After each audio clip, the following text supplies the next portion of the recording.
Yeah, here we go. Yeah, that's right. It's that time again for the Race Guru Thunder Hour. I am your lead host for today, Sean Engel. You can find me on social media platforms at SeanE247. Shows it right. It's on the screen in that corner right there, so you can see it at SeanE247. So I'm right here holding it down for the Race Guru Thunder Hour. I do not have Mark Hogan with me this week. He unfortunately could not make this show, but we do send our regards towards the DFS Marlin himself. Hopefully he'll be back soon. And sending my regards also to Rich Miletto. Even though he's not physically here, he is popping up in the background as he's taking care of other things and feeding me things in the chat. But in the meantime, I'm still going to be holding it down here for the moment, but I do have a guest with me that I will introduce shortly right here. But before all of that, just so you know, in case you are not familiar with the Race Guru Thunder Hour, it is a FantasyGuru.com production, so you can go forth and this is part of the NASCAR content over at FantasyGuru.com. They offer many different sports, many different packages in order to help you become an expert at playing fantasy sports and sports betting, including the NFL packages and the guide, right, which is available right now. It's hot into NFL season, plenty of action going on, plenty of content right there in order to help you win some big, fat cash. But there's also MLB content still available. It's now the MLB playoffs, so really there's not much more time in order to take advantage of it, but you'll still be able to get some MLB bets, get some MLB DFS out there. Go forth and get that at FantasyGuru.com as well. There's several different packages and options, including MVP, Platinum, VIP, or all-in packages. You can hit up support at FantasyGuru.com in order to get the best possible deal that you can get for any of those packages. Whether you want one sport, whether you want several sports, hit up support at FantasyGuru.com. They'll hook you up with the best possible deal that you can get. So go over there now, send them a message, and start winning today. As mentioned from the top of the show, I am not alone this week. So bringing in my guest right now, he's been on the show a couple of times now. At Dylan Sports number 1, we got Dylan Schmittler back in it with us here on the Race Guru Thunder Hour. Welcome back to the show, Dylan. Thank you, Sean. And by the way, after last week's finish, you have to bring in the Big D for an encore, right? Yeah, I mean, why not? It was exciting the last time over here, but now we got you in here this week for another race that's sure to come with some chaos behind it with the Charlotte Roval coming up right here. So good to have you back right here, Dylan. Thank you, Sean. All right. Awesome. So now we got Dylan with us right here. And with that in mind, well, how's life been for you lately, Dylan? It's been hot. As you know, Florida goes through like about a season and a half. We go through hot season and then not so hot. It's just somewhat containable. And of course, you know, still in October we get a few hurricanes. But I'm actually going to start a certificate class where I will try and be certified in AI and digital marketing. Ooh, interesting. AI marketing, huh? Don't think I really am too familiar with the back end stuff behind that, how that works. How does that kind of work, Dylan? Well, I mean, it's like you see all the ads online, whether it be on Facebook or Google, like all these ads appear, whether it be if you like cheerleading, if your kids like cheerleading or fast cars, or maybe it's some kind of a rock band. I know or football. I mean, heck, if somebody likes Tom Brady throwing touchdown passes from the 1500s. Oh, so that can make all of that happen. Yes. Neato. Awesome. good to hear that you're working on that, and hope it all works out for you there. Thank you. I start that on Monday. Ooh, so Monday. Can't come soon enough. But something that did come already and we're already past soon enough, I guess, in a way, is the NASCAR races at Kansas. We had 2 races over the weekend right there. We had the Xfinity Series race where Brandon Jones ended up conquering the field again to win at Kansas in his number 20 Toyota. And then we had the Cup Series race over there, which ended up being very dramatic in the last couple of laps and involved basically some Toyotas fighting it out. And then out of nowhere, you see that number 9 of Chase Elliott swoop on by and head right to victory lane right there, Dylan. What do you think of both of the races this past weekend, the Xfinity Series and the Cup Series race? Well, on Saturday with the Xfinity race, I think Brandon Jones showed what he's capable of doing when he's got good luck. I mean, for whatever reason, Brandon Jones runs well at Kansas, Darlington, Martinsville. And you look at Brandon Jones' wins this year, Kansas and Darlington. And it seemed like that 20 call was good off the truck. And Connor's got a big lead. I'm not sure exactly Connor tried 100%. But it seemed like Brandon Jones' experience mattered, particularly on the long runs at Kansas. In terms of the Cup race on Sunday, back in the day when Atlanta put together those crazy finishes in 2000, 2001, well, you know what? Kansas is the place where unpredictable finishes happen. I mean, from Kyle and Busch last year to Chase and all the Toyotas behind him. Yeah, that was a Toyota brigade right there, pure and simple.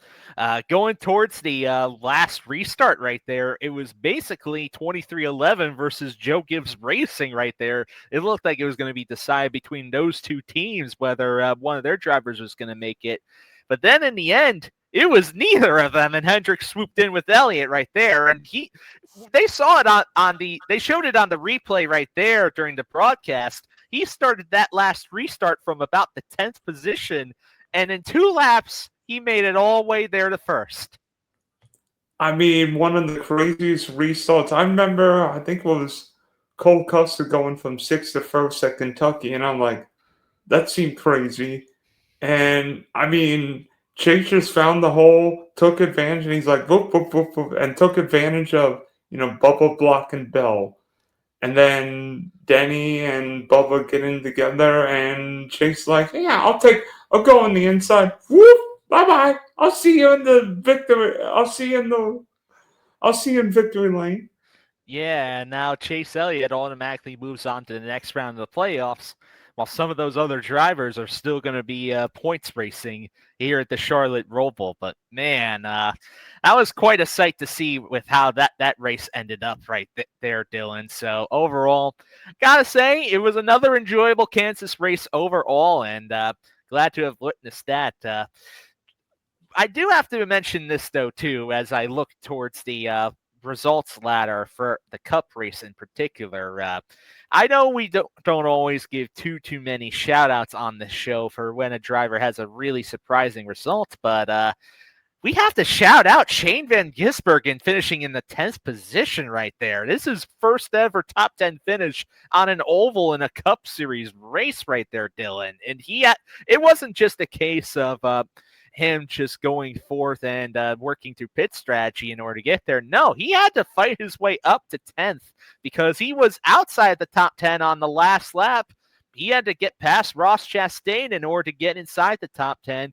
We went from starting the race over a lap down due to that penalty with the stop and go at the beginning of the race to finish inside 10th. What do you think of that, Dylan? Yeah, maybe a NASCAR should start SVG a lap behind everybody at the Roval. That might make it fair. I'd love to see that actually, because I know it just means that he's going to be racing even harder, and that's going to make it interesting. That might make this weekend a little more entertaining. It certainly would. I do not blame you for that one. But SVG, no, we've seen SVG improve, and I'm not sure SVG will ever be Kyle Lawson, Denny Hamlin, Kansas. But if he puts together top 10, top 15 runs, unfortunately, Bristol didn't go his way. But if I have no idea what the playoff or season or whatever format's coming, but we know SVG is going to be great on road courses. Can he be competitive on the ovals, whether it be a Kansas, whether it be a Monaco, whether it be, Daytona? I think the capacity for it is there. He's just got to still get more experience and get a better feel for these cars. But clearly, I think it is showing right there as it stands. And finishing in a 10th spot at an oval like this, and mind you, this is not the easiest oval in order to score a top 10 finish. Got to give some props right there. Yeah, maybe if Denny Hamlin had power steering the last run or so, maybe we'd be talking about Denny Hamlin having one of the most heroic drives of his career. Yeah, and Denny has had some pretty heroic drives overall, but let's talk Denny here a little bit more in depth. But let's talk about him in the context of Hamlin versus Bubba right there. Now, those two ended up getting into it, and Denny drove Bubba up the track over there in the final pair of corners on the last lap right there. There was a lot of talk and discussion about if what Denny did was quote unquote what he really should have done, because we know that Denny's also the owner of that 23 car right there. So he's the driver for Joe Gibbs Racing, but the owner of the car that he was competing against for the win right there, Dylan. What do you think about the perspective that Denny took where he's like, I'm the driver of the 11 on Sundays, and I'm just going to race you for a win, no matter who it is, even if it's my own car? What do you think of that? I don't think I've ever heard Denny Hamlin back down against anyone. And Denny Hamlin's got his own team, his own fans, his own crew chief won it. And Denny Hamlin's probably thinking, if I could win this race, I can make the Roval a whole lot less stressful than if Bubba win and we're like 7th or 8th on the playoff line. I don't think Denny meant to have Bubba hit the wall and potentially have Toyota lose the race. At worst, what Denny needs in that spot is one of the Toyotas to win. It might be Denny, it might be Bubba, it might be Tyler. That's cool. What can't happen, and what surely is the worst case scenario, have a Chevy win the race. But even so, for Denny's own playoff chances, it didn't really outright hurt him that much, because he sits 4th in the playoff grid right now with 48 points up to the good right there for making it to the next round with just the Roval left. I mean, 48 points. The only way that's going to get overcome is if he gets a DNF right towards the beginning of the race and doesn't really come back. Like, he only has a few positions that he can justify losing. He just basically has to make sure that he doesn't have a failure early, and then he's pretty much in, which is a different scenario from where Bubba Wallace is in comparison, because Bubba's now 26 points out of the playoffs right there. And the Roval, even though we've known that Bubba's actually decent at the road courses, and this has been noted on the show, this is still not Bubba's strongest track type overall, Dylan. Nope, but Bubba's going to take no prisoners against anyone this weekend. Yeah, knowing that his season is on the line right there. I mean, he's not out of it yet from pointing his way in, because all it takes is either Joey Logano or somebody like Joey Logano or Chase Briscoe. If either of those have a really horrible day, that's going to open up the entire points battle between them and Ross Chastain and Bubba Wallace, because they could realistically point their way in. I mean, technically Tyler Reddick can as well, but Reddick's got to be thinking that he's got to be winning this race, because that is not an easy deficit to overcome. I mean, same with Bubba as well, but yeah. Here's an interesting scenario. What would the point situation be if Bubba Wallace would have won last week's race? Now, if Bubba would have won the race, then the cut line would have been right where Joey Logano is. And that would only just be just a couple of points between him and Chase Briscoe for the final spot right there instead. And even some of those other drivers above Briscoe would not have been as safe on points. Yeah. Yeah, you imagine Chase Briscoe, Mr. Consistency in the playoffs, now fighting for his playoff life. He still kind of has to a little bit. He cannot afford exactly a bad performance at the Roval because we've seen it before in the playoffs of some of these points gaps when they're between 20 and 30 points. They've been evaporated before and caused eliminations in an elimination race because all it takes is a driver below the cut line to get a bunch of stage points. That driver having a horrible performance to not get any, and that's a little bit more of an equalizer right there. Or worse yet, how about a guy below the playoff cut line wins? Yeah, that makes it even less safe right there because if any of those four drivers below the cut line, Chastain, Wallace, Reddick, or Cindric, they win, the cut line moves up to between where Logano and Briscoe is, and that they're only separated by 8 points on track. Oof. Yeah, so I know who's not sleeping going into this weekend. Yeah, the only ones that I think are sleeping soundly are Elliott and Blaney, and maybe you can argue Kyle Larson as well. Or perhaps Denny Hamlin too, but really, okay, maybe Bell and Byron might not have to worry too much too, unless they really have a mechanical failure or something. But yeah, unless there's a new winner. I don't know if you've seen Kyle Larson on road courses this year. He can't go straight. Even so, the amount of points that you can theoretically earn from a race at max is about 60, and in order to do that, you're also winning the race right there. So that's going to be hard for anybody to overcome. Oh, true, and Kyle's got a feast of phantom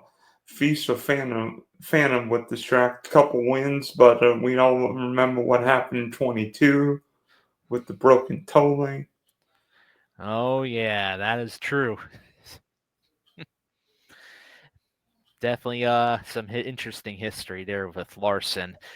Before we move on towards the next part of the show here, I'm just going to quickly recap last week's show with Mark Hogan. He can't be here today, but he did certainly have a solid betting week from the show last week with the bets he named. He named Chase Elliott to win when he was at 13-1 odds on this show last week. He also correctly named Christopher Bell to be the Group B winner on DraftKings Sportsbook, which was plus 200 at the time, and he also correctly scored C. Bell in order to finish in the top 5 at plus 110.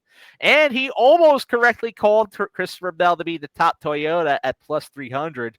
The difference between that was exactly one position where Hamlin was the top Toyota, but Bell was the first Toyota right behind him, exactly one position back. So shout out to Mark Hogan, the DFS Marlin. He had a pretty solid betting week over on the show last week. So good on you, Mark. We miss you, bud. So that right there is a wrap towards those bets. Now, getting towards the next part of our show, we do have some news that we do have to discuss a little bit. It's been kind of a light news week overall, but leave it to Richard Childress Racing in order to bring the biggest news of the week so far. That's going to affect the racing starting this week.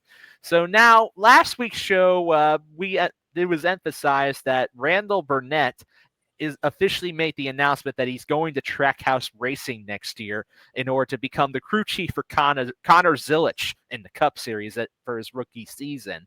Now, Randall Burnett, he was the current Cup crew chief for Kyle Busch's number 8 team in the Cup Series. But then with that news, well, RCR, I guess they did not like exactly how that came about because now they made the decision to bring in Andy Street to become Kyle Busch's crew chief for the rest of the 2025 season, sitting out Randall Burnett and putting him in more of a support role instead of being the active crew chief for this team. Dylan, what is your first reaction to this news, and what do you think about Andy Street becoming the new crew chief for the last 5 races of the season for Kyle Busch? With how bad Kyle's season's gone, I'm surprised RCR didn't make the change earlier because Kyle has not looked like the same driver. I don't know if it's the call. I don't know if Kyle's becoming old because Denny Hamlin's still winning races at 46. Harvick was winning races, and yet Kyle doesn't feel like himself. Now, is part of it that RCR is so inconsistent? Who knows? But maybe the call is not there. But I think Kyle needs my D's. Kyle cannot drive this car like he could the old calls where he knew what adjustment to make. But now Kyle's strength is now no longer requiring or necessitated with this next gen call. So I feel like Kyle is fighting a battle with one foot in a bucket. Yeah, it's pretty interesting to see because Kyle Busch, he's emphasized that the car drives so differently from how he used to drive that in some ways he still hasn't fully been able to adjust his driving style at times in order to get the most speed out of the car. And really, I could also say it's an RCR problem too, because the cars that they've just been bringing outside of Austin Dillon's with whatever they've been doing at Richmond, and maybe the occasional road course or two where they've actually shown some speed a little bit, they just not been bringing the speed right off the truck for most of these races. So having a different crew chief like Andy Street is going to be interesting because Andy Street, he was the main active crew chief for the number 33 Richard Childress Racing part-time team this year when they've done the few races with Jesse Love and Austin Hill, and I believe Brody Kostecki for one of the road course events as well. So he's going to be in the crew chief position for these 5 races. Other than that, he has very little Cup Series crew chief experience. Mainly, a lot of his experience comes from being the previous crew chief from last year on back for Austin Hill in the Xfinity Series.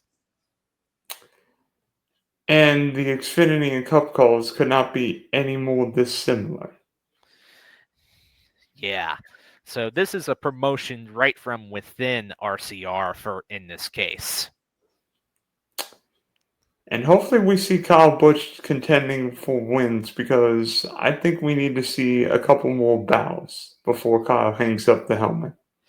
Yeah, I would absolutely love to see that right there too. Seeing Kyle Busch being the position that he's in, it's not as good for the sport unless he ends up going forth and wins some more races or competes for more race wins. It'd be awesome to see that just because we knew Kyle Busch during the last decade as one of the most dominant drivers out there the last decade, winning 2 championships and winning all those races, sitting at 63 Cup wins in his career. At one point, it was a case where if basically we can go forth and see if he can even tie the Intimidator on the all-time wins list. So, yeah, that's that right there. But hopefully they figure something out with Kyle, or else he's going to try to figure out to go to a different team by 2027 when his RCR contract is up. Okay, with that.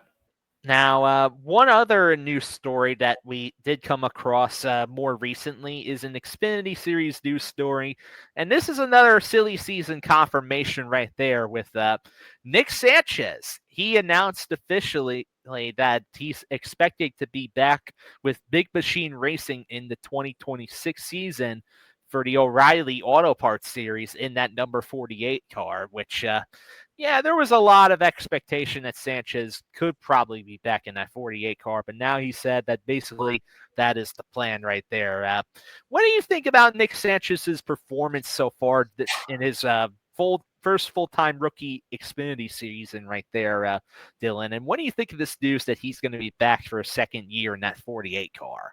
I mean, I've been impressed with a couple of Sanchez performances. Obviously, he got the win, which Parker Kligerman never seemed to get. But Sanchez, really going to road course, really going to on super speedways. Let's see, what was the 48 car good on? Super speedways and road courses. So I think that call. I think what Patrick Donahue, right? Yeah, Patrick Yeah, Donahue. I think Pat Donahue seems capable. I don't know if it's quite JOM or Gibbs, but I think the 48 team's more capable of winning races, particularly on wacky rate on not necessarily at Kansas, but maybe this weekend at the Roval for all we know. Well, Nick Sanchez does have one victory this season. It was from Atlanta earlier in the year, but he does have a number of top 5 finishes this season, including Portland, Sonoma, Chicago Street Course. He even got one at Charlotte earlier in the year on the oval right there. And wait, you said Portland, Sonoma, Chicago. What is this weekend? We're not going on the road on the oval. Yep, but we are going on the Roval. Even Oh though no. it's interesting that he did get a 3rd place finish at the Charlotte Oval earlier in the season. Wasn't the Charlotte Oval when Connor Zillage started his top 5 streak? I believe you might be correct about that. Yeah, when Zilich began to go on that tear. And still is. Yeah, setting an Xfinity Series record in the process. I mean, Zilich's run has been incredibly crazy this season. I'm surprised Mark Morton didn't have the record with how often he ran well. Yeah, it is pretty surprising, but I know he got pretty close to the record to begin with, just never eclipsed it.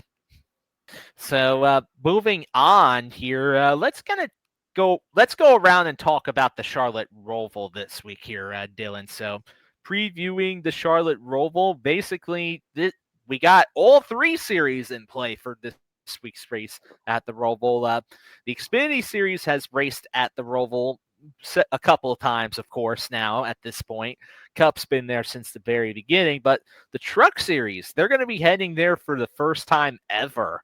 So there's not a lot of data overall for this track, but yeah, they're going to be having some practice. They're going to have some qualifying right there. So all 3 series, it's going to be very interesting. It's an elimination race for the Cup Series. It's also an elimination race for the Xfinity Series as well there, Dylan. So it's going to be pretty interesting to keep that in mind as it stands, seeing that these drivers are now going to be in a position in order to compete for a playoff spot in order to advance in the next round. The playoff narrative is going to be big and looming over both of those series as it is this week. So what is your first thoughts towards the slate for the weekend with NASCAR racing at the Roval?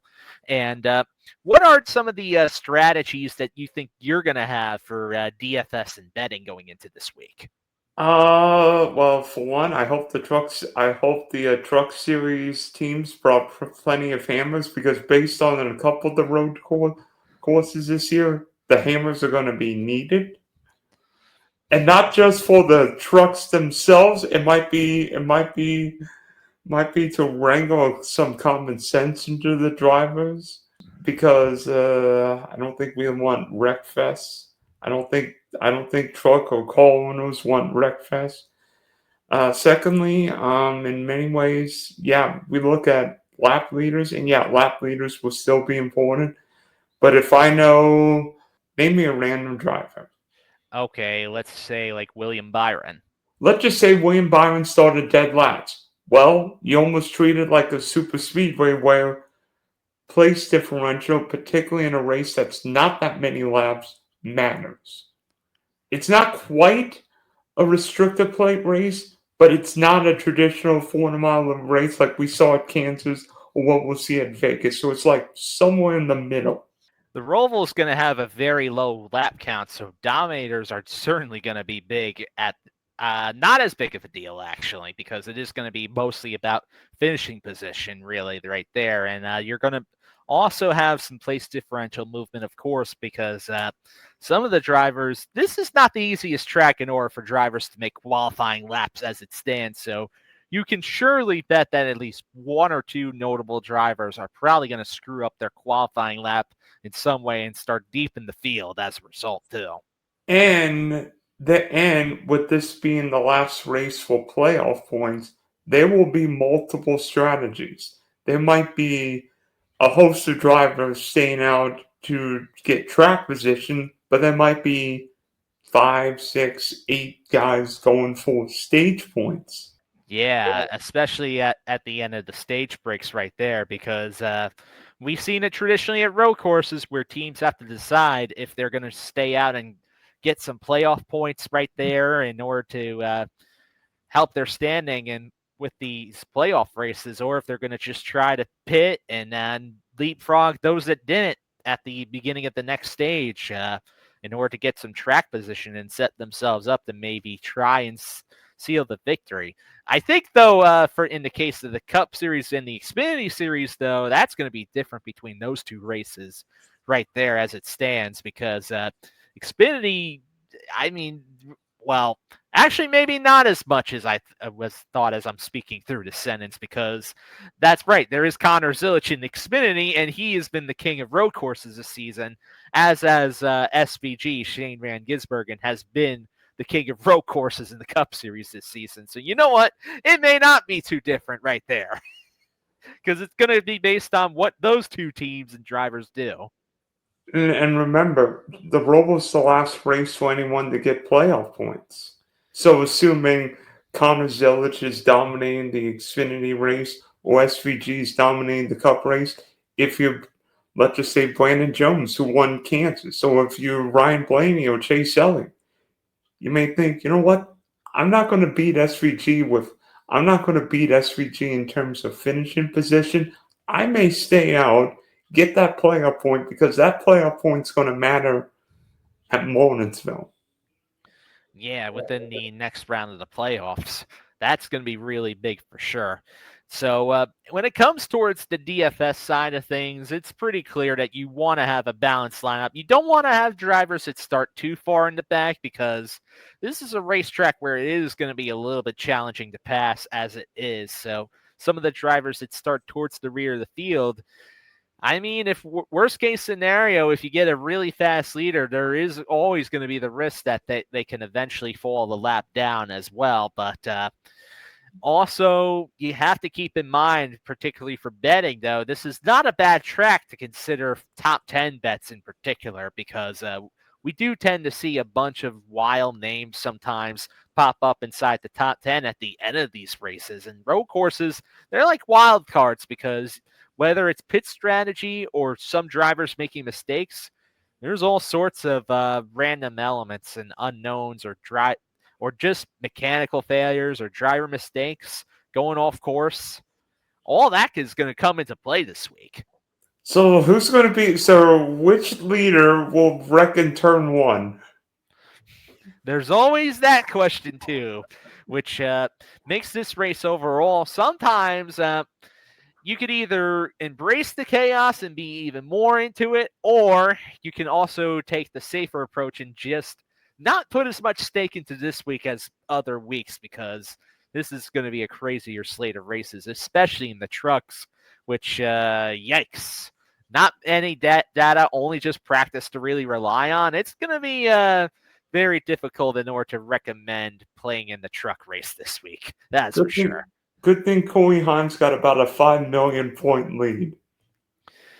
That is true, but he doesn't even have to worry about that, because he's already in the next round due to his win at New Hampshire. True. And Connor Zilic isn't racing for Truck Series points, so maybe we'll have a genuine fight for the win. Yeah, it's going to be for the trophy, probably. And can Corey Haim still get 5 more playoff points, or is he? Yeah, he still can. He still can. Okay. Especially because the Truck Series, they have not hit their elimination race yet either. I thought the trucks hit the elimination race at was it Loudon or was I don't know, Loudon, Bristol. It's all keeping up with everything. Oh, actually, they're already in the middle of their second to last round right here for trucks. Okay. So actually, this is the first race of the new round for trucks. Okay, so Corey Hahn can't get any more playoff points. No, if he ends up winning, it basically means that He's in he's in a Phoenix, which he will be because he's got about a 50. 69-point gap to the cut line right there. Oh my goodness! What's Connor Zilich's gap in Xfinity? What, 100? In the Xfinity Series right now, this is their cutoff race to the round of 8. I mean, Zilich is pretty much going to lock in no matter what. He has 105 points to the cutoff right there. And I think Alkile's in the 60s. Yeah, he's plus 68. It's safe to say the 88 and 7 will be racing will be still in the playoff hunt at Vegas. Oh, yeah. And you could also say the same about probably Sam Mayer as well, because he's plus 43 to the cutoff line right there. And Sam's going for 3 in a row at the Roval. Yeah, Sam Mayer's been having a lot of success at the Charlotte Roval in the Xfinity Series, so he's going to be one to really watch overall this week. Now, before we get into the driver picks and everything, let's go through the list of the nobles and the part-time starters for all 3 series this week. And boy, this is a really, really large list that we're going to be going through here, Dylan. So bear with me right here. For the truck series, we have Brent Cruz in the number 1 Tricon Garage Toyota. Then we have Ben Mayer, don't know how that's pronounced off the top of my head, driving the 02 for Young's Motorsports right there. Then we have Carter Fartuch. Names are too complicated. He's driving the number 2 for Rome Brothers Racing right there. Connor Zilich, he's going to be pulling double duty this week. He's driving the number 7 for Spire Motorsports. Chris Wright is back in the truck series, driving the number 16 for Nat Canali Hilgerman Racing. Then we have Will Rogers in the number 20 for Young's Motorsports, so that's their second entry. Josh Rome is in the number 22 for Rome Brothers Racing. Mason Maggio is in the number 33 for Rome Brothers Racing. Then we have Josh Bilicki doing his first leg of a triple header this week, driving the number 41 for Nice Motorsports. Then we have Wesley Slimp in the number 62 for Halmar Friesen Racing in the second truck for that team. Tyler Tomasi in the number 69 Motorsports Business Management truck. And then Parker Kligerman is back making another truck series start in the number 75 for Henderson Motorsports. So overall, pretty interesting list of drivers for the truck series, but this Xfinity Series list, on the other hand, is massive right here. Do you need a rest? Because it seems like you're like the anchor doing like a presidential, like a hurricane show.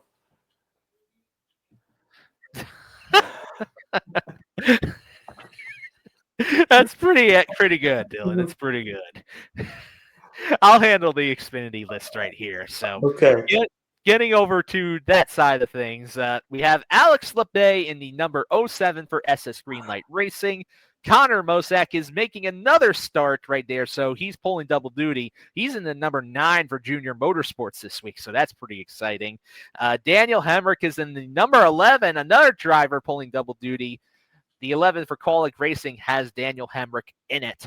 Garrett Smithley's back in the number 14 for SS Greenlight Racing. Corey Day is making another start at number 17 for Hendrick Motorsports. Eric Almirola is in the number 19 for Joe Gibbs Racing. Kaz Gralla is making another start in the number 24 for Sam Hunt Racing. Andrew Patterson is in the number 32 for Jordan Anderson Racing. That's another interesting young driver that has been getting a little bit of attention right there to look out for. Then we have Austin J. Hill, not Austin Hill, just Austin J. Hill in the number 35 for Joey Gase Racing. Then we have Sage Karam in the number 53 as the other Joey Gase Racing Motorsports entry. Josh Williams in the number 45 for Alpha Prime Racing. Preston Pardis in the number 50 for Pardis Racing Inc. Thomas Annunziata is in the number 70 for Cope Family Racing. Austin Green is in the number 87, which is a 4th Jordan Anderson Racing entry. Then we have Josh Bilicki in the number 91 for DGM Racing, Leland Honeyman in the number 92 for DGM Racing. And that's pretty much all the nobles and part-timers for the Xfinity Series this week. So that way, that's going to be able to cover that. Just one note about the Xfinity Series lineup right there. There's 42 total entries for 38 spots, meaning that 4 drivers will miss the race. So as for the Cup Series, there's only just one name, and that's Josh Bilicki. He's driving the number 66 for Garage 66. So overall, that's the list for all 3 series this week. A lot of interesting names right there, Dylan. Yeah, I hope Josh Bilicki's drinking plenty of water because he might need it doing all 3 races. Yeah, pulling a triple header in order to go forth and give his best effort. Although I will say I like his ride in the Truck Series in particular, being with Nice, being one of the top Chevy teams in the Truck Series. That I think is particularly interesting. Yeah, Josh is a road racer by trade, so who knows if the Truck Series race turns chaotic, which it probably will. Yeah, but that's the best equipment of the 3 different rides that he's hopping into this week. So I think the equipment goes from good to not so good. Yeah, it goes from good to mid-pack to basically towards the back of the pack. But we've seen before sometimes at these road racing events with Josh Bilicki that even he takes that 66 car and can throw that inside the top 30 if the circumstances line up just right. So yeah, and the question is how many calls will the 66 beat on Sunday? If we're talking about on speed, probably not many, but if we're talking about on just making it farther, it might beat a few at least. Yeah. Provided it doesn't collapse on itself. Or if the 66 manages to not get lapped 20 times. Yeah, it's possible, but then again, though, the 66, if there is a race where I trust it a little bit more than other tracks, it would be a road course just because of the type of driver that's in it, actually.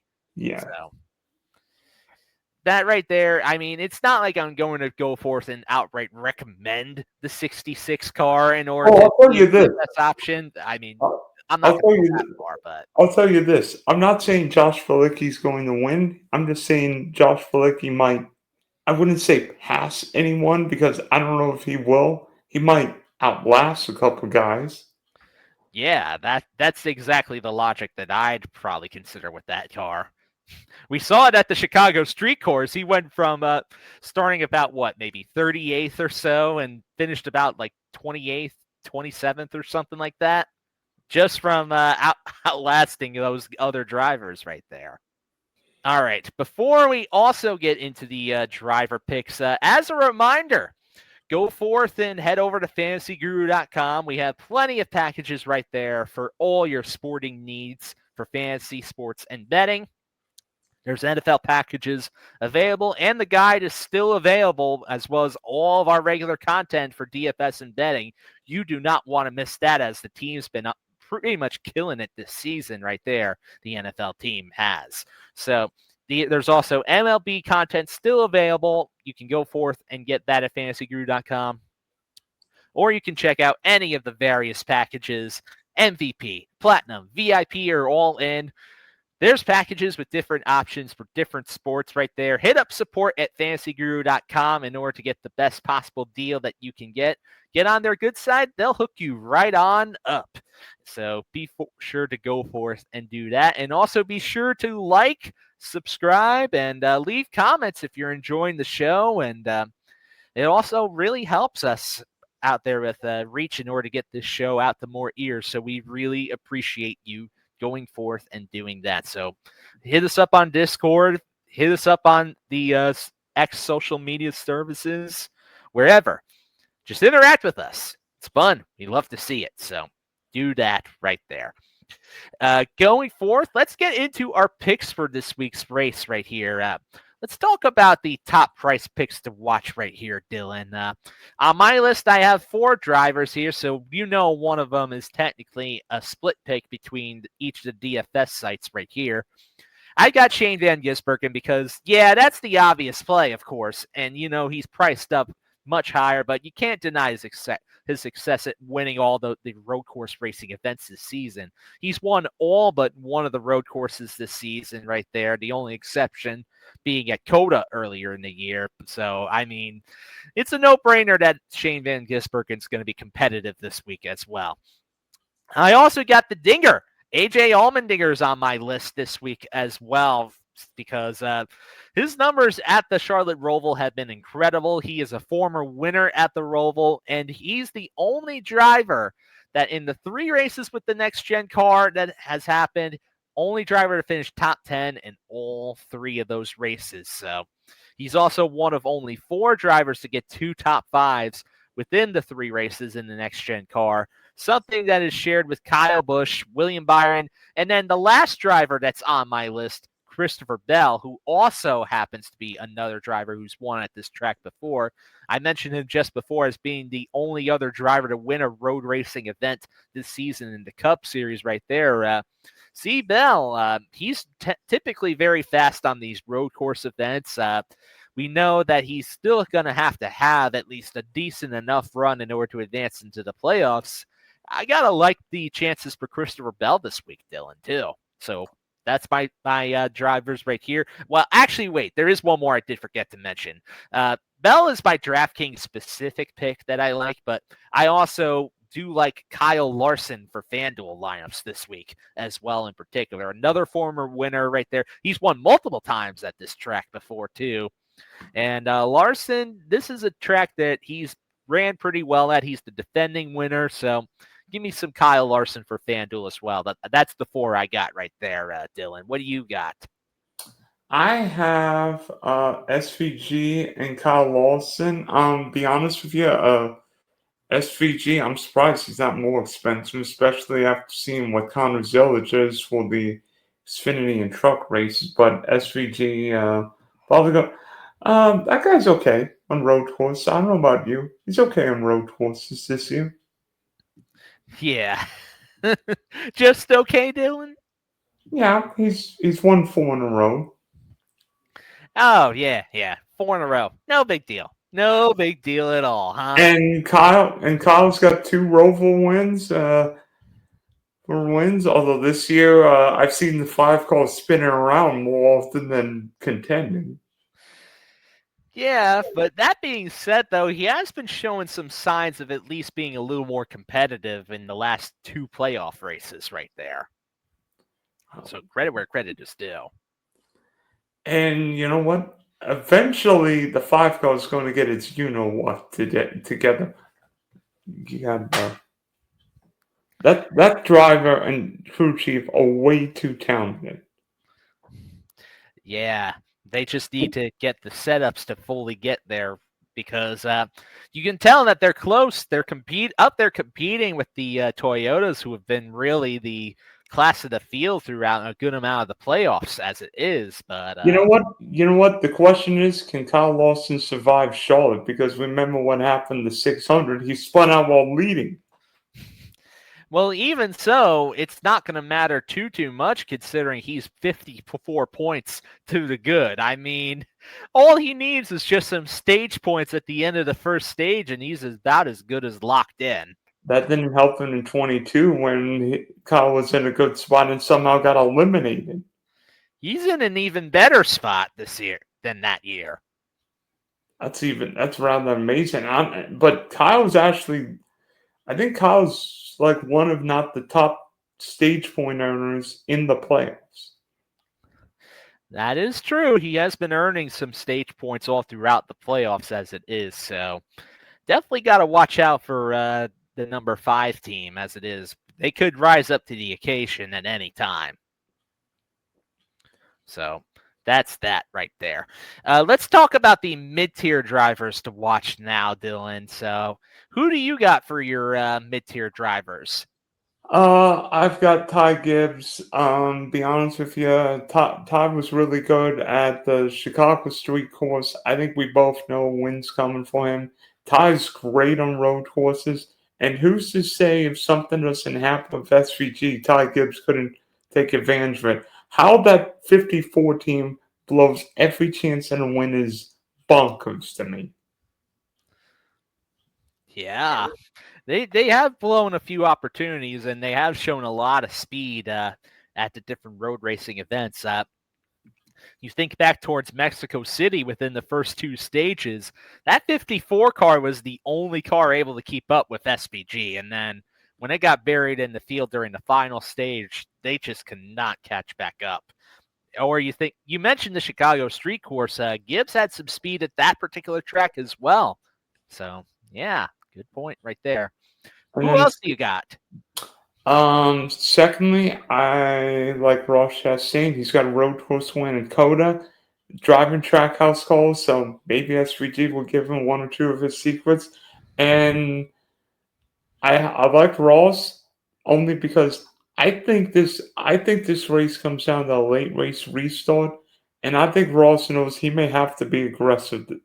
Aggressive. Maybe I'm playing a hunch. Maybe I'm thinking Ross on a restart.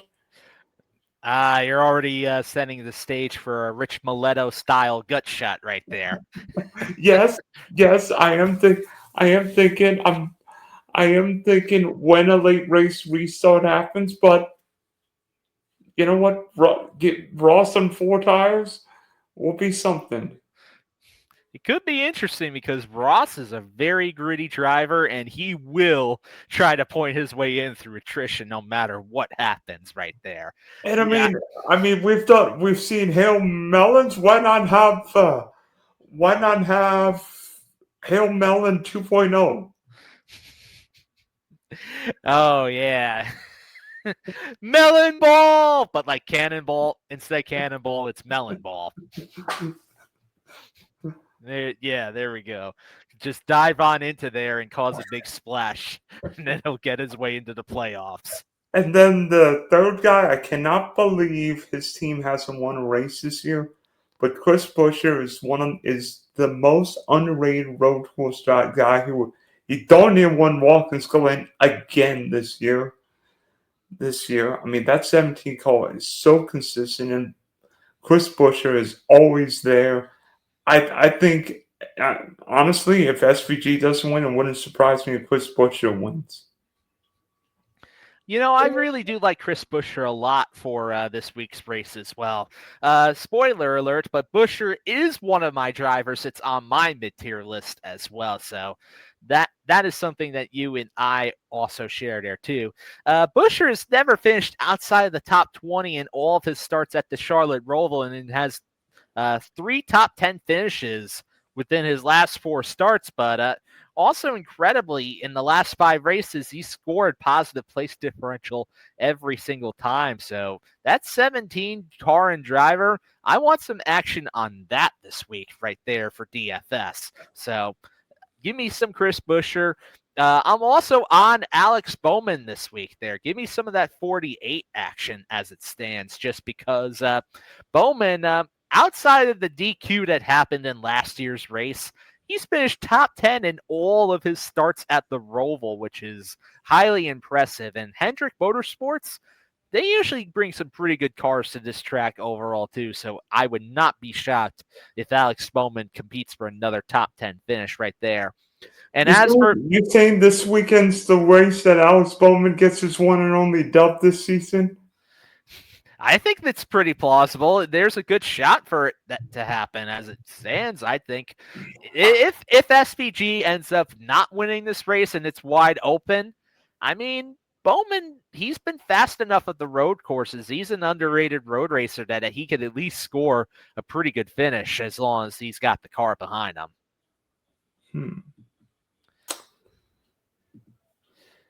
He was set to finish top 15, if not top 10, last year, if not for that disqualification at the end of last year's race. And then Joey ended up winning the title, which is another story in itself. But go ahead. Yeah. As for the last two drivers that I have on my mid-tier list, basically it's another split pick right here. But give me some Team Penske drivers. Yeah, I am going to go there with some Team Penske this week at a road course. Even though that's not their strongest track type, I do think that Austin Cindric, he's in a position where he's going to have to make something happen. And I think road courses happen to be one of the few places where he can potentially make something happen right there. 48 points behind the cut line. If there was any track within this round that I think Cindric has a chance in order to go for the victory, I do think the Charlotte Roval is one of those tracks where you can absolutely get it done. He finished 4th in this race last year, so I do think that there's a chance that he can compete up there for a top spot again. And then for FanDuel, give me some Joey Logano. Yeah, I'm going to go there, even though Logano, even though he's kind of not been the fastest driver when it comes to this particular style of track, his numbers at the Charlotte Roval in particular have been actually pretty decent and pretty solid. A lot of top 10 finishes throughout his tenure over at the Charlotte Roval there for Joey Logano. But I recommend her for FanDuel, especially because his salary this week, what did they even do to his salary on FanDuel? He's $6,500 on FanDuel. That's value pick territory right there.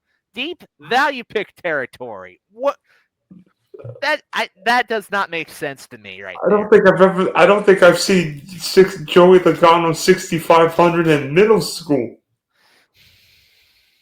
It just astounds me, and that price is too good to ignore, especially when you compare that to DraftKings, where he's more expensive than Austin Cindric right there. Yeah, Logano 7,500 on DraftKings as it stands, which in that perspective, that's bottom of mid-tier, but that's quite deep into value tier for FanDuel, especially if you wanted to compare Cindric versus Logano right there. Cindric is 7,400 on DraftKings, and he's also 8,000 on FanDuel. That is a $1,500 difference between the two drivers right there on just FanDuel alone there, Dylan. I've got a question. What is Denny Hamlin on FanDuel? Because he's like, 71 or 72 on DraftKings? But what is Denny Hamlin on FanDuel? Oh my gosh, that's a good question, because you know what? He's only 5,800 on FanDuel.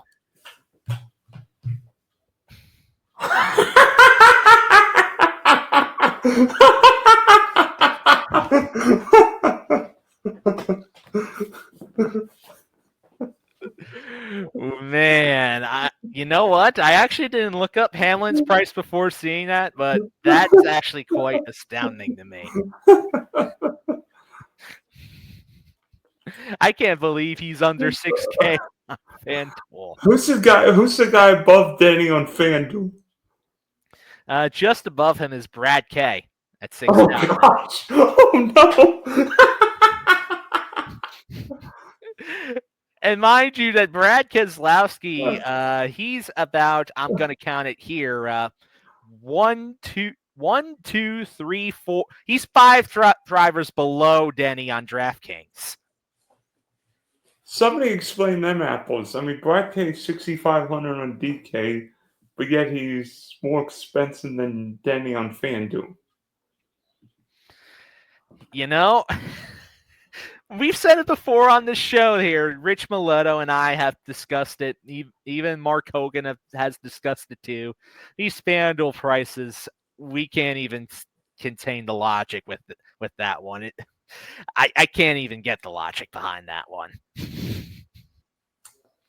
I don't make the salaries.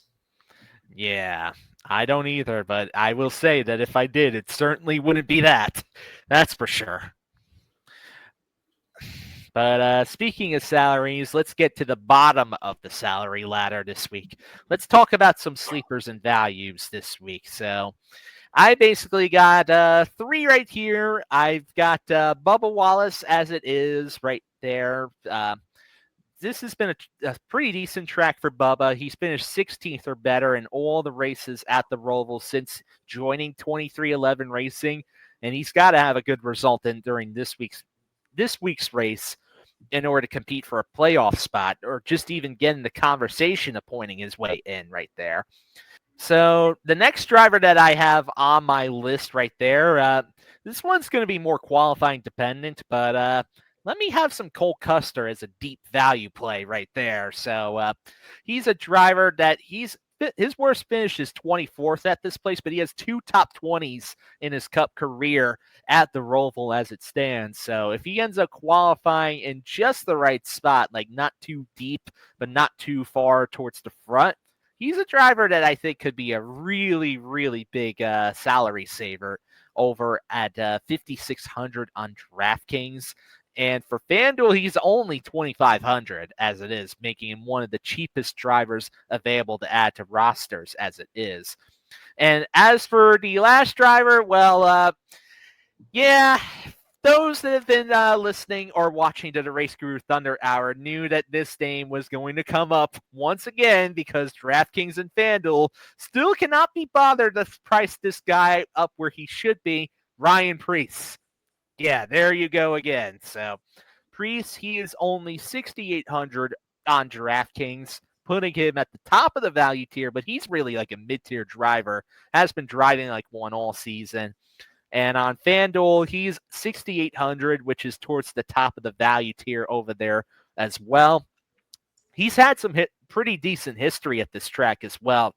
Number of top 20 finishes, and he scored positive place differential in each of his last 4 appearances at the Charlotte Roval in the Cup Series. And he's actually been a pretty solid overall racer on the road courses this year with 4 top 15 finishes at the track type this season. And it's not just Buescher running well for RFK, but Ryan Preece. Preece, another one who can, when he's not flipping at Daytona, takes care of his call. Yeah, and in the meantime, he's trying to take care of all the 60-second races that he keeps advertising, too. You saw that commercial there, Dylan? Those are great.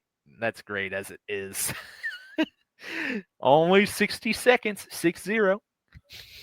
Maybe Ryan Preece could use one of his submarines to launch into the lead this weekend. So, yeah, maybe a submarine might help. Might scout it out right there. But speaking of scouting things out, what did you scout out with your value picks for this week right here, Dylan? What do you got? I mean, well, there's only one for me, and that's Bubba. I mean, Bubba's going to be in a rage for what happened at Kansas. And maybe it's a hunch, a little like Ross Chastain, but I don't think Bubba will take any prisoners. If he's battling Denny Hamlin, somebody's going for a ride. If Bubba's got a chance to win this race, somebody's going for a ride. Maybe I'm thinking something crazy will happen, but you know what? Maybe I'm playing a hunch. I mean, Bubba's been decent on road courses. I mean, Tyler's probably the better road course driver, but who knows what happens?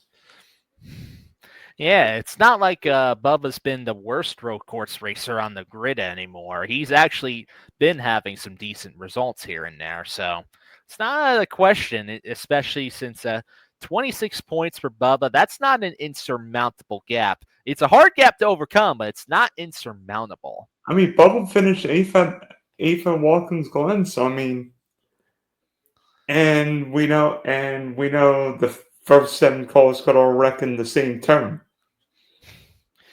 Yeah, that's all it takes is somebody getting overzealous, and then bam, the whole playoff picture is going to change right there. You thinking back to 2018 when the whole field wrecked going into turn 1? Oh, yeah. That was like a quarter of the field almost right there. Yeah, Brad K was leading, and just did nobody win in that turn, and I'm like, what? Yeah, like half the drivers missed the corner. Like, it was wild right there. and then on the next and then on the last turn, Jimmy hit Truex. Yeah, And Ryan Blaney won the race. yeah, crazy stuff, man. Absolutely crazy. Let's get into our DFS core fours right here. So, the four drivers that, well, technically, I guess it's like a core 4-5-ish, but it depends on the site you're playing on. So, for my DFS core four, give me some Shane Van Gisbergen. He's at 12,500 on DraftKings, 14,500 on FanDuel. Give me some Chris Buescher at 8,700 on DraftKings, 9,500 on FanDuel. Ryan Preece, yeah, I'm going there again. 6,800 on DraftKings and FanDuel right there. And then this is where my core splits up, because for DraftKings, the pick there that I got is Austin Cindric at 7,400. And then for FanDuel, the pick that I got for my core there is 6,500 as it stands. So that right there is my core. Dylan, who do you got in your core four for DFS this week? Give me SVG at 12.5 grand because he is SVG, and I think everybody will be chasing him. Chase Elliott 9,500. He's got the win. He's got the freedom to do whatever strategy he wants. Plus, I hear Chase Elliott's the most popular guy in NASCAR. So every time that the Dawsonville siren goes off, we're all happy. There you go. Ty Gibbs, what is he? 8,300. I think I don't know. Yeah, he's 8,300 on DraftKings. I feel like Ty's too cheap. I don't know what he is on FanDuel. He's 10,000 right there, which is the exact driver average. That seems a bit more like it. I think 83 is too cheap for Ty and DK. Bubba, maybe I'm playing 100 with him. And Denny, this is FanDuel specific because his price feels. I don't know what Denny did last week to earn himself a negligent price tag on FanDuel. Come on, man. Yeah, and here I thought Logano's was the craziest one I saw there. Man, I totally didn't even think about Hamlin on FanDuel. Absolutely insanity right there. Looking even towards Denny's results at road courses this year, he's been top 25 in all four of his road course appearances, including a fourth-place run at the Chicago Street Course. So that's Denny's runs right there. Getting into the betting core fours for this week's race, the four drivers that I have tapped in order to win this race's betting winners. Give me Shane Van Gisbergen at -105. I feel like no matter what happens, SVG, that's only gonna get bet on it now. Just bet on it now and throw something in while you can, because that line is gonna get less and less friendly as it goes, even though it's not friendly at all, even right there. But SVG, he's been too good at these road courses to not consider him for this spot. Other three drivers that I have is Kyle Larson at +850, Christopher Bell at +1,000, and then Tyler Reddick. I know we didn't talk much about him too in depth today, but I do like his chances as well for this race in order to win. And give me some Reddick at 12-1 odds right there. Who do you got as your betting winners for this week's race, Dylan? Well, I didn't take the low-hanging fruit for SVG because I feel like his price is so juice and it's only going to get more juice. So, Chris Buescher, I think Buescher is what, 20-1? Yep, he's +2,000. Yep. Ross Chastain 22-1. Ty Gibbs at 25-1, and Denny Hamlin is someone that is what, 55? Oh, DraftKings has him at 60-1. Okay, I'll take plus 6,000 then. That is. I mean, it's gross. I know it's gross, but it's gross. That is steep. But Denny Hamlin at plus 6,000 doesn't make sense. I do agree with that. Maybe I'm betting name over the fact that Denny Hamlin's like the oldest guy in the series, and we're going to a road course, and he didn't even run Mexico. I'm like, oh no. Plus 6,000 for Denny, though. That is really deep right there. That is definitely McChicken bet territory for sure. I mean, you can make a case for all the drivers you mentioned being in McChicken territory, but especially Denny. Wow, that is big time McChicken bet status right there. I mean, when I saw Denny Hamlin like plus 6,000, I'm like, what? I'm like, what is this? What is this? Well, the odds makers just have that much confidence in the fact that that Hamlin's not going to win this race. And then if I see a spin, and then when I see a spinning 11 call, I'm like, yeah. I'm like, I jinxed Denny. Oh man.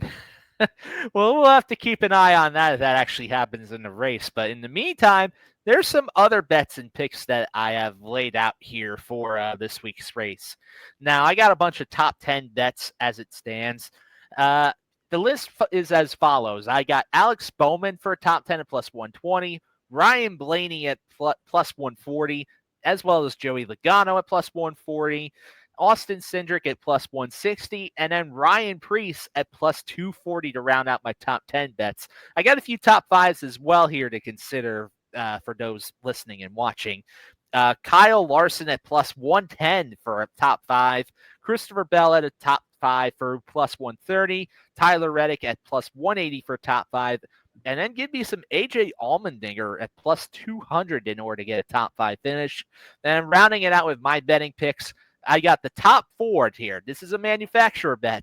Top Ford, Chris Buescher at plus 190. I know he's listed as the favorite among all the Ford bets, but I really think that he is the right choice in order to go for this specific kind of bet this week. What other bets do you have to round it out for us this week there, Dylan? I have Ross Chastain 2,200 and minus 110 over Chase Briscoe. This may be a situation where Chase Briscoe's point racing and Ross Chastain's going for the win, so maybe two different strategies. The G's and Ty Gibbs 2,500, Top Toyota plus 500, and Group C winner plus 250. Interesting. I think there's a case that can be made for all those bets right there. I don't mind those. And then watch Ty Gibbs, Ross Chastain, and Denny Hamlin all end up in the same wreck. Oh man. If that happens, I'm gonna be like, no, Dylan. Why? I'm like, who am I going to jinx from Vegas next week? Oh, the Vegas jinxes do be strong sometimes. Oh no, is Zach Brown Bank going to jinx Kyle Lawson? He'll still make it to the round of 8, but I don't know. Who knows if that's going to be a pretty finish or if it's going to be a messy finish. Hey, I mean, Kyle Lawson won a race and changed the belt on a pit stop. That's true. It's true. I mean, anything could happen. They say this race is a wild card overall. Is this the biggest wild card in the playoffs? We still got Talladega in the round of 8. And Martinsville. Yeah. It's crazy because Talladega used to be in the round of 12 too, and now it's the round of 8. And Talladega used to be Talladega, and this year's Talladega race almost put me to sleep. Man, oh man. So, Dylan, it's been great to have you back onto the show right here. Is there anything that you want to promote? Anything that you're working on? I know you're still doing stuff for the Big D podcast. What's been going on with that? Yeah, just did a show on Monday with one of my Raven friends. We went for an hour and a half talking what's up with the Ravens. And check me out at Dylan S Sports One, Spunky Spectrum Sports, Big D Podcast.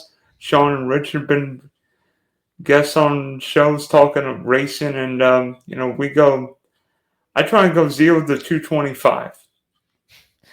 Ooh, that is really fast.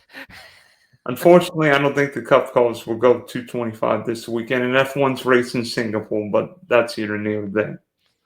Yeah, that's true, but yeah, So good. Although Singapore could compare in some ways with Florida, I think Singapore is as humid, if not more humid, than Florida. Whew.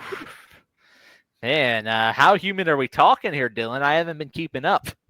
How about 80? How about when the race happens in a few days? It'll be what, 80% humidity. That is very humid. And Singapore is not exactly like Monza with long straightaways. It's a lot of slow and medium speed corners. I do know that much about this track right there, that it is very much like that.